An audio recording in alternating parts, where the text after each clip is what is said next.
Hey everyone, this is Ashley with CT and Reno Digital. So I'm going to do a quick tutorial to show you how to use the slow exposure light overlays in Photoshop. I already have open the images that I want to use, and I have open the overlays that I want to use. So I'm just going to jump into it. I'm going to do this one first. This is obviously already lit with blue gel lighting. Which is what I made these for. They're obviously going to look more realistic if your subject is already lit with a color gel. This just adds that extra pop behind your images for those. So I'm going to go ahead and select all, edit and copy, and edit and paste into my image. I'm going to hide that layer for now. I'm going to come back onto my subject layer, and I'm going to click on my quick selection tool and select subject. Make sure that everything I want selected is selected.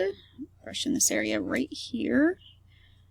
I'm not going to worry too much about the floor right now, and just him. Okay, so I'm going to go ahead and duplicate that layer and create a layer mask on there, and press Ctrl or Command I on your keyboard to invert that layer.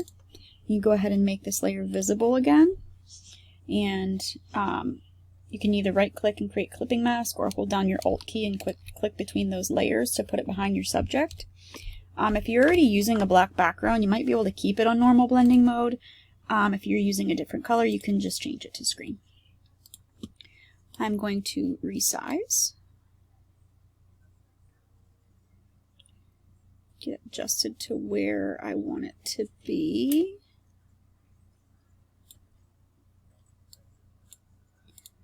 Okay, and I'm going to click right here down on the layer mask and grab my black brush at 100% opacity, and I'm just going to brush it off down here because I don't really want it to show down there. I just want it to show behind him.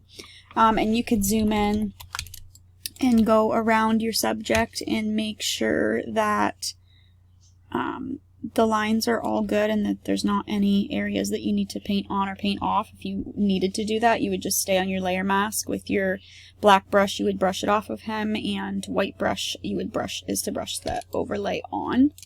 But it looks pretty good. But I do want to add blur to it because there's some sharp edges to the overlay that I don't want to be there. I'm going to go up to Filter, Blur, Gaussian Blur, make sure that I'm on my overlay layer here, and I'm gonna bring it down to about 5, I think. Press OK.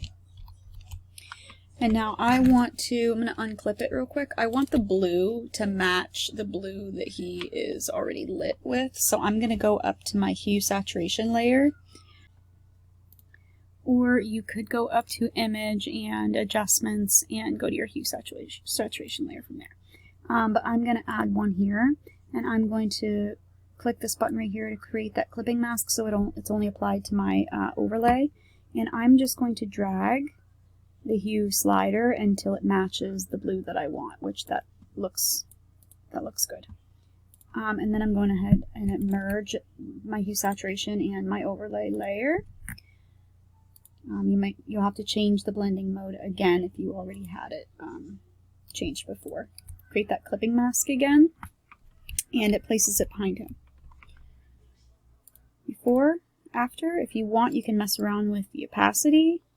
If you want to change the color even more, you could just play around more with the hue saturation layer. So moving on to my next one. I have a pink one that I want to use, and I already have that one open here. I haven't done these edits yet, so I don't know exactly how they're going to look, but I guess I'll find out when you do. So I'm going to select all, edit and copy, edit and paste. I'll hide that layer for now. Same thing, go up to my quick selection, select subject.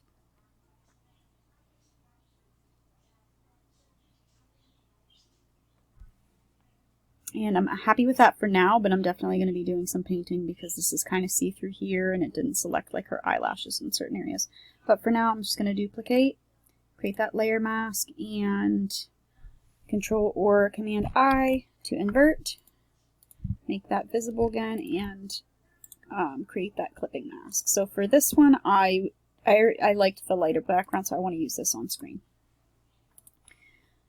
Go ahead and resize.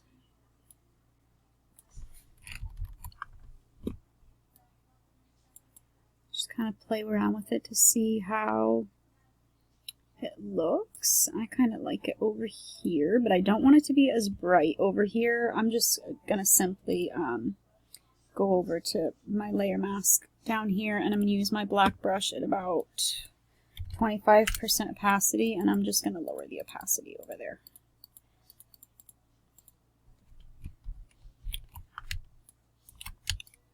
Okay, and then I'm gonna switch to white, and I'm gonna do about 15% opacity, and I'm just gonna brush a little bit.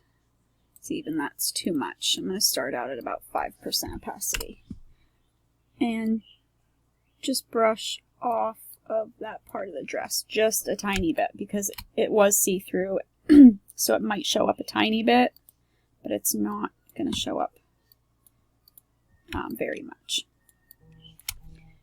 And then I'm going to grab 100% opacity again on that brush, make my brush smaller on black, and I'm just going to brush it off of her lashes.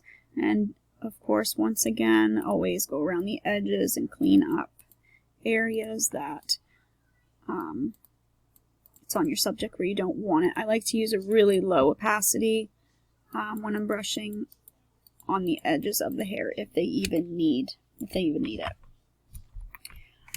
So over here, 100% opacity again on white, because we're brushing on. This part over here did not select.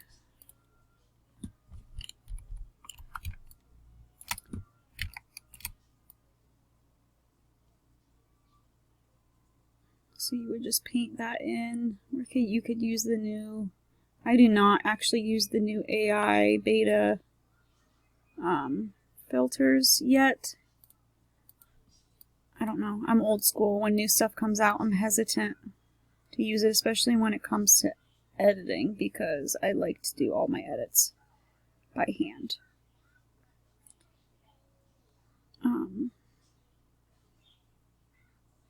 I'm doing a very quick job of this. It's going to probably be on her hand in some spots, but for tutorial purposes, I don't like to take too much time doing this kind of stuff.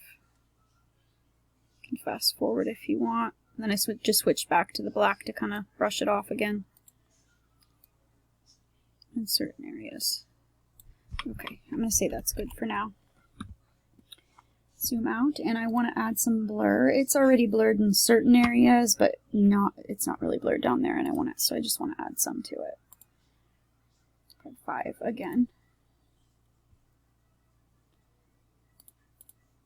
Sometimes I like to just turn it on and off to see if there's any areas that stick out to me that I didn't fix, which right here by her hand I would want to fix too. But again, that's just painting on and off.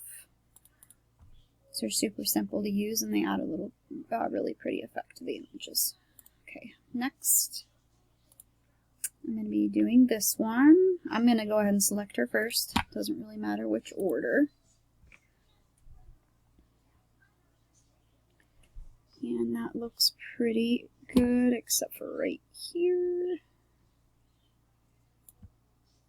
Now this one's already lit from the back, so I picked an overlay that had a lot of light coming from the back middle.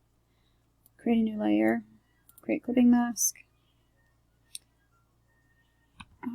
Controller Command I to invert that.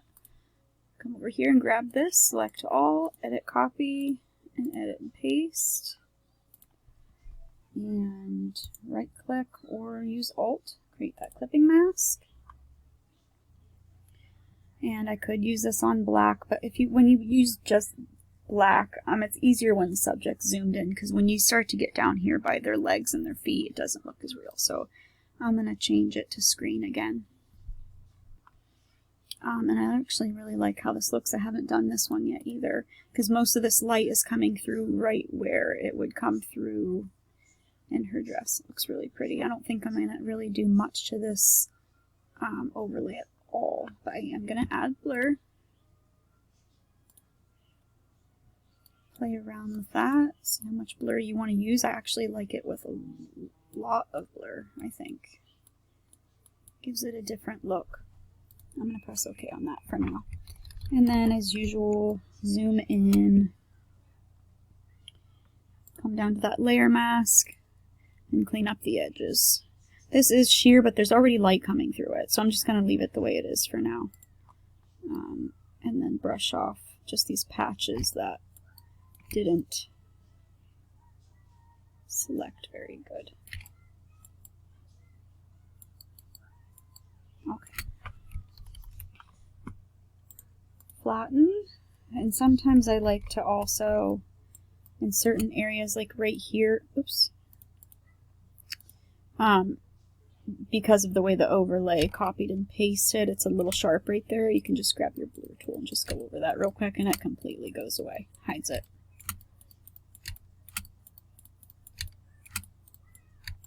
You can go all the way around your subject and do that if you want or if you need to, but I think that looks good, and it adds a completely different look to the image, before, after. And using that on the different blending mode too, as you can see the initial image had like this blue hue behind her. If I would have just left it on normal blending mode, that all would have been black. But since I put it on screen, that blue came through too, so that's really pretty. If you have any questions, you can message me on Etsy. If you are a studio photographer, you can join my group on Facebook. I will link it in the description.